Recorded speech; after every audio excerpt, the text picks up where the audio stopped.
اعوذ باللہ من الشیطان الرجیم، بسم اللہ الرحمن الرحیم۔ ہر مصیبت، ہر بندش اور دنیا کی ہر تکلیف کے لیے اور اس تکلیف کو دور کرنے کے لیے ہم آپ کو ایک وظیفہ بتا رہے ہیں، ایک ایسا عمل، ایسا ذکر کہ جس کے ذریعے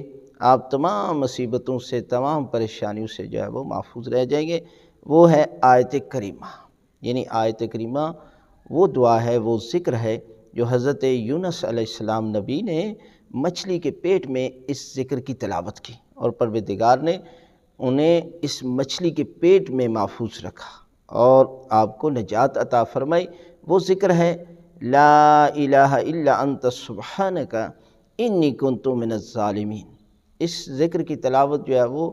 آپ ہر روز بھی کر سکتے ہیں اور جمعہ کے دن بھی کر سکتے ہیں، لیکن بہتر ہے کہ ہر روز آپ ایک تسبیح کی تلاوت کر لیں، یعنی ہر روز